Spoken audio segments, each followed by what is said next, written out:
आइए आज के इस 9th क्लास के बैच में आपका स्वागत है और देखने का प्रयास करेंगे। आपका चल रहा है रेखाएं तथा कोण, ये चैप्टर चल रहा है जिसमें कि हम लोग 6.1 के सारे प्रश्नों को पढ़ लिया है और आज जो चलने वाला है तुम्हारा, ये चलने वाला है 6.2 और 6.2 में जितने भी कॉन्सेप्ट लगेंगे, जितने भी थ्योरी है, उस चीजों को अभी पढ़ाया जाएगा और तू लोग ध्यान से सुनने का प्रयास करोगे और जहां नहीं समझ में आवे वहां बिना संकोच किए, बिना डरे हुए खड़े होकर पूछने का प्रयास करोगे। गॉट इट ना? Yes sir. तो डरना नहीं है ना? जो डर गया सो मर गया। पूछना है। क्या करना है? पूछना है। लेकिन पूछता ही नहीं है।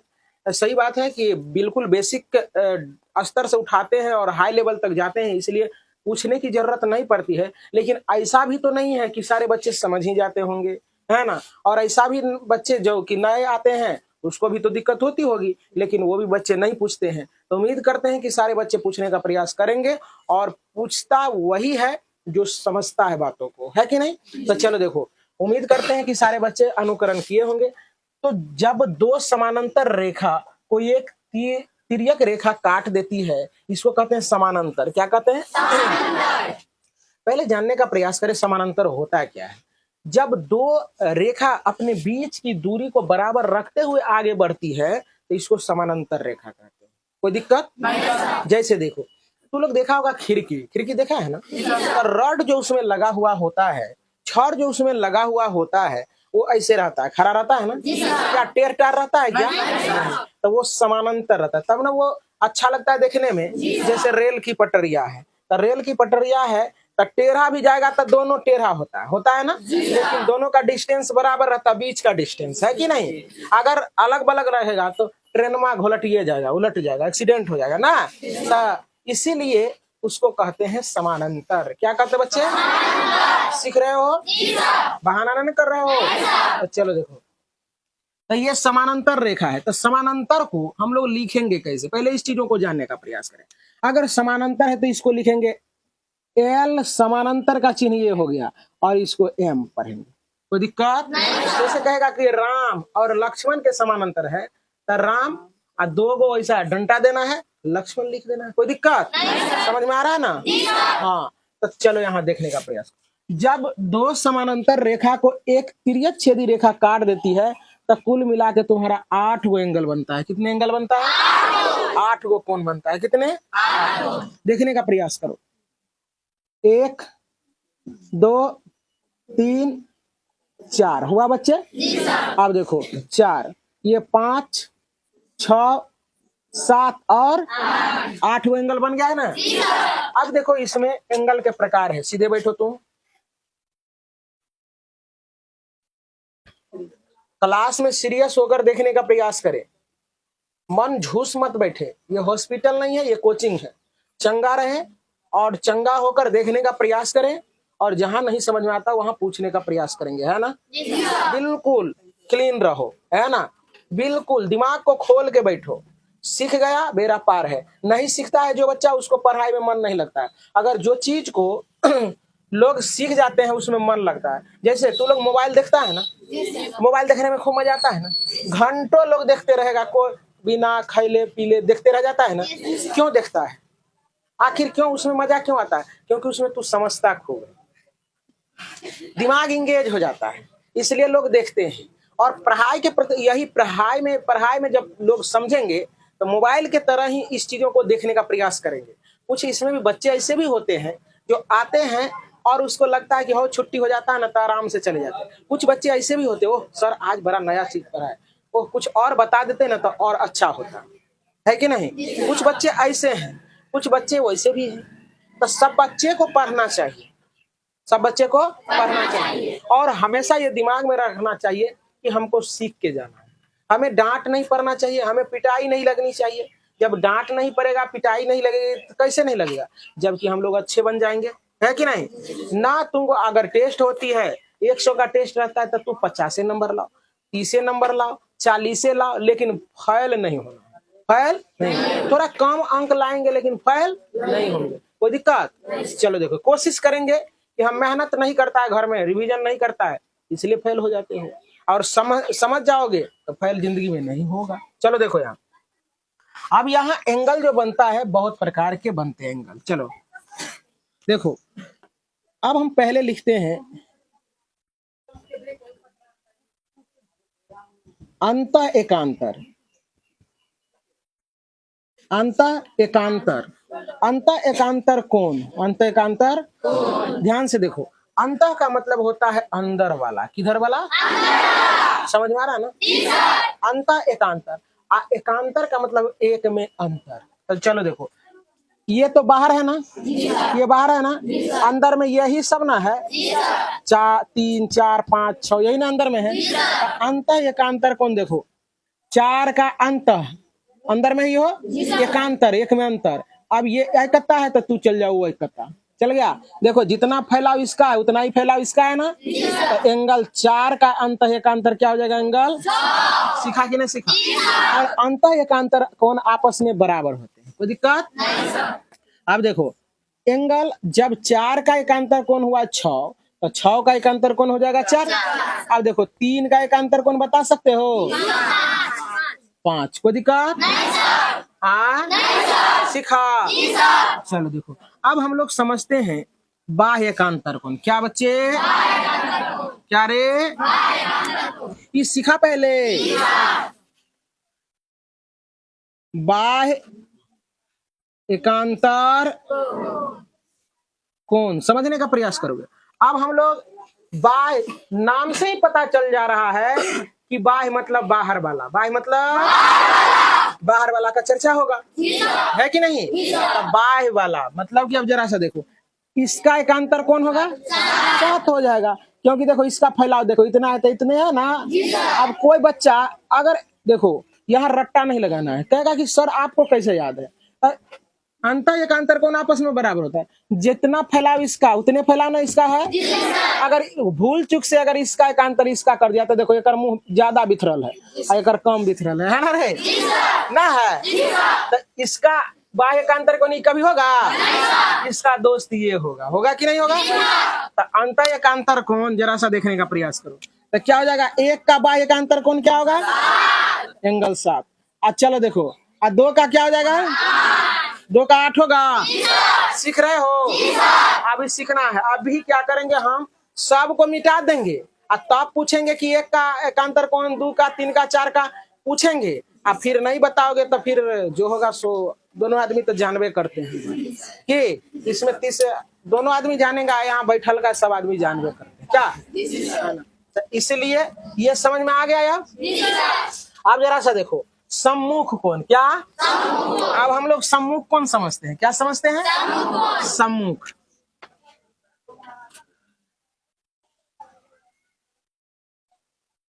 सम्मुख, सम्मुख कोण भी आपस में बराबर होता है, सम्मुख कोण भी आपस में।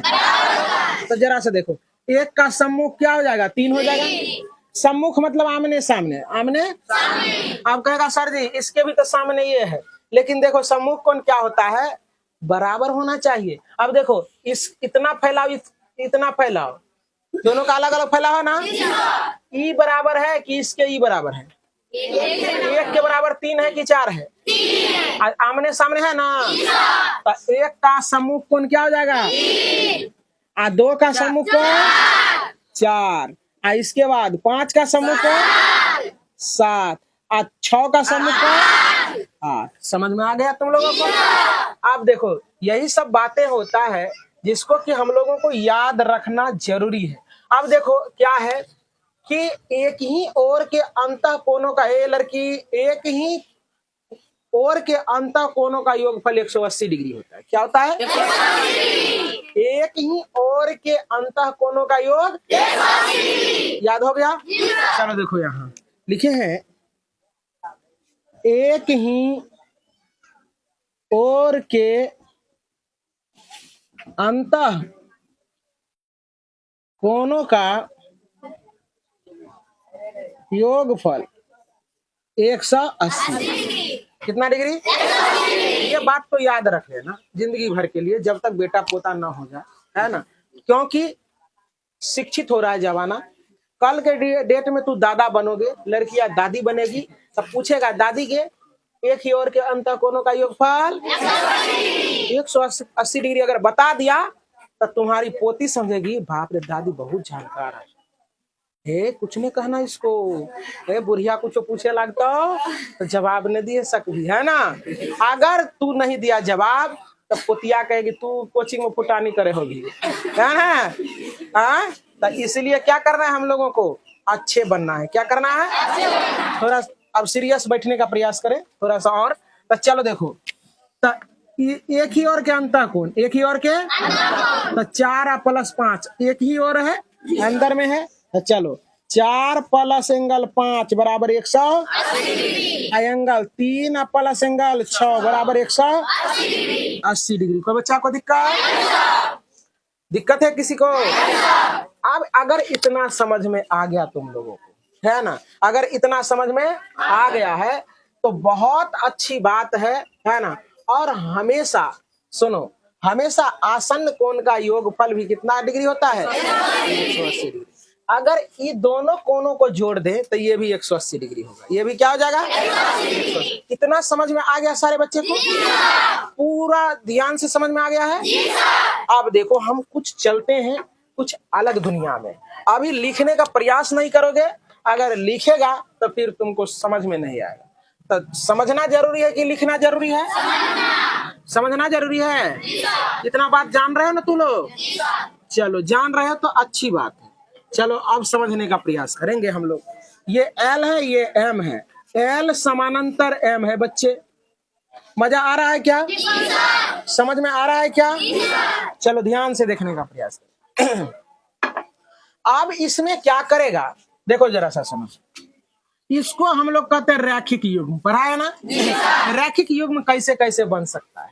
रैखिक युग्म जरा सा समझो।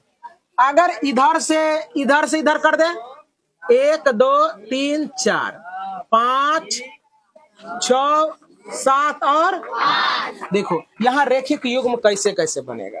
रैखिक युग्म कितने ढंग से यहाँ बनेगा, ध्यान से समझने का प्रयास करेंगे। बेहद अच्छे तरीका से मैं बता रहा हूं अभी।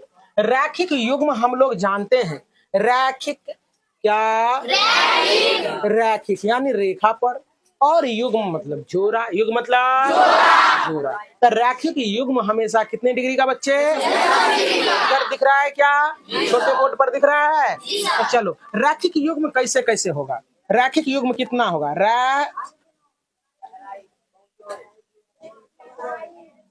रैखिक युग्म 180 कितने डिग्री? तो ऐसे करके करेंगे तो एंगल 1 प्लस एंगल 2 बराबर 180 डिग्री होगा। एगो कहानी तो ये बनेगा, बनेगा ना, रैखिक युग्म ऐसे होगा। दूसरा रैखिक युग्म कैसे होगा जरा सा समझो। ऐसे भी बना सकते हैं रैखिक युग्म, ना बनाएंगे? अरे एंगल 2 और एंगल 3 ना होगा। तो दूसरा पॉइंट देखो, एंगल 2 प्लस एंगल 3 बराबर कितना हो जाएगा बच्चे, 180। तीसरा पॉइंट देखने का प्रयास, हम ऐसे भी रैखिक युग्म बना सकते हैं। देखो सुन रहे तो लोग, ऐसे भी बना सकते हैं रैखिक युग्म, लेकिन मार्कर में इंक नहीं है ना। ऐसे ही बना सकते हैं रैखिक युग्म। चलो देखो, तो ऐसे बना सकते हैं तो क्या क्या होगा बच्चा, एंगल 4 बराबर कितना। अब हम लोग ऐसे ही बना सकते हैं रैखिक युग्म, तो क्या होगा बच्चे, एंगल 1 प्लस एंगल 4 बराबर 100। बना सकते हो ना? तू ऐसे भी बना सकते हो रैखिक युग्म, एंगल क्या हो जाएगा, एंगल 8 बराबर 100। तू ऐसे भी बना सकते हो रैखिक युग्म, तो क्या होगा बच्चे, एंगल 5 प्लस एंगल 6 बराबर 100। तू ऐसे भी बना सकते हो रैखिक युग्म, तो क्या हो जाएगा बच्चे, एंगल 6 प्लस एंगल 7 बराबर 100। तू ऐसे भी बना सकते हो रैखिक युग्म, क्या, एंगल 7 प्लस एंगल बराबर 180 डिग्री। देख लिया ना, इतने ढंग से हम लोग बना सकते हैं। तो अब हम लोग और आगे चलने का प्रयास करते हैं, इसको उतारने का प्रयास करें। अब यहाँ देखने का प्रयास करेंगे सारे बच्चे अच्छे ढंग से। अगर ये समझ गया तो तुम्हारा कम से कम इस चैप्टर से अगर 50 ऑब्जेक्टिव पूछा जाएगा तो तुम्हारा सब का सब ऑब्जेक्टिव इसी से बन जाएगा। कम से कम तुम्हारा 40 ऑब्जेक्टिव इससे बन जाएगा। तो इसका मतलब ये बहुत इंपॉर्टेंट है। चलो देखो अब समझने का प्रयास करते हैं। सारा खेल इसी से हो जाएगा। अगर ये एंगल दे दिया है तुमको, ये एंगल दे दिया 30 डिग्री, और कहेगा कि सब एंगल हमको बताइए। ये देखो एंगल कहता है, एंगल इसका नाम मान लिया कि एक है, एंगल 2, चाहे एंगल एक्स दे दिया, ये वाई दे दिया, चाहे सुनो ए दे दिया, बी दे दिया, सी दे दिया, डी दे दिया, ई दे दिया, एफ दे दिया और जी दे दिया। सभी एंगल कहेगा निकालने के लिए। अब कैसे निकालोगे? एक ही के साथ सब एंगल ज्ञात करना है। तब देखो कैसे निकालेंगे। कितना बच्चा भी ज्ञात कर सकते हो सभी एंगल? हाथ खड़ा करो तो। सब एंगल ज्ञात करना है, सबका मान ज्ञात करना है। चलो किसी से नहीं बनेगा। अब नहीं बनेगा तो क्या करना है, सीख लेना हम लोगों को। तो चलो देखो एंगल मान के चलते हैं। देखो जरा सा समझो, जरा देखो ये एंगल जो है इसको मान लेते हैं। माना एंगल 1 बराबर 30 डिग्री, एंगल 1 मान लिया इसको। एंगल 2, 3, 4, 5, 6, 7 और 8। 8 है ना, लिखता है 8 है ना, ठीक ना रे? तो आप देखने का प्रयास करो। हम लोग जानते हैं अब सभी एंगल ज्ञात करना है। तो एंगल देखो हम जानते हैं कि अभी सम्मुख कोण क्या होता है, आपस में बराबर होता है ना। तो इसका सम्मुख ये होगा कि नहीं होगा? तो ये जब 30 है तो एंगल 3 भी कितना हो जाएगा, 30 हो जाएगा कि नहीं? होगा कि नहीं होगा रे बच्चा? अब हम लोग जानते हैं कि रैखिक युग्म जो होता है 180 डिग्री का होता है। रैखिक युग्म, तो रैखिक युग्म लगा देंगे तो क्या हो जाएगा, एंगल 2 प्लस एंगल 3 बराबर कितना, 180 डिग्री। तो देखो हमें इसका तो मान निकला हुआ कितना, 30। तो एंगल 2 प्लस 30 बराबर क्या हो जाएगा, 180 डिग्री। लेकिन एक्स वाई जेड में लिखते हैं ना तो ज्यादा बेटर रहता है ना। हम एक्स वाई जेड में लिख देते हैं, क्या कि अंक या संख्या में तो वो भी दिया है, एंगल भी है, ये भी रहेगा। तो चलो ए इसका मान A B C D E F और जी कर लेंगे। एंगल देखो ये एंगल देल है, हमें ये निकालना है। तो एंगल बी बराबर क्या हो जाएगा, 30। ये लिख देंगे क्या, सम्मुख कोण से। क्या रे, क्या, यहाँ लिख देंगे सम्मुख। सम्मुख कौन से किया बच्चे? अब देखो हम लोगों को निकालना है क्या, ये कौन कितना डिग्री हो गया, बी का मान निकल गया। अब ए का मान निकालना है। तो angle A plus angle B बराबर 180 डिग्री। रैखिक युग्म, रैखिक युग्म। कोई बच्चा को दिक्कत? तो एंगल ए प्लस बी का वैल्यू कितना, 30 बराबर 180 होगा। समझ में आ रहा है रे? तो एंगल ए बराबर 180 या माइनस 30 हो जाएगा। तो एंगल ए बराबर 150 डिग्री। ये भी निकल गया ना, एंगल ए भी निकल गया। देखो एंगल बी है, एंगल ए निकल गया। अब हमें ज्ञात करना है क्या, अब देखो एंगल सी निकालना है। जब ये हो गया बच्चे 30 डिग्री, ये कितना हो गया, 100। तो इसका भी तो ये है सम्मुख कोण, ये है इसका सम्मुख ये है ना। तो लिखेंगे एंगल सी बराबर कितना, 150 डिग्री। किसके कारण, सम्मुख कोण के कारण। होगा ना रे? यहाँ लिख देंगे सम्मुख, सम्मुख कोण के कारण, सम्मुख कोण के कारण। अब ये भी निकल गया कितना तुम्हारा, 150। अब हमको क्या करना है, इसका मान निकालना है, इसका। अब देखो जरा सा, अब हम लोग क्या करेंगे, अगर दिमाग है, जरा सा भी तुमको दिमाग है, थोड़ा सा भी दिमाग है, यदि तुम कुछ भी सीखा है तब सब एंगल अपने आप निकल जाएगा। अब कुछ नहीं करना है। एकांतर कोण से इसका एकांतर कोण ये होगा। अच्छा निकाल दे, अंतः कोणों का योगफल से भी निकल जाएगा। तो चलो देखो लिखेंगे अंतः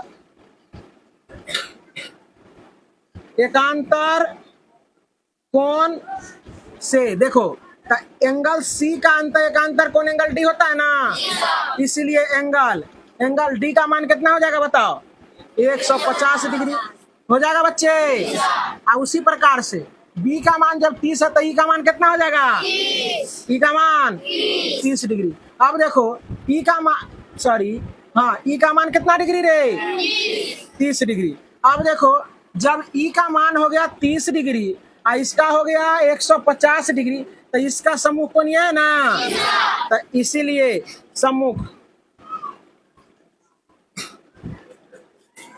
कोण से एंगल जी का मान कितना हो जाएगा, 150 डिग्री। एंगल अब देखो ई एफ का मान कितना हो जाएगा, 30 डिग्री। देखा एक एंगल देता है सारा एंगल निकल जाता है ना, समझ में आया कि नहीं आया? चलो पॉइंट भी नोट है।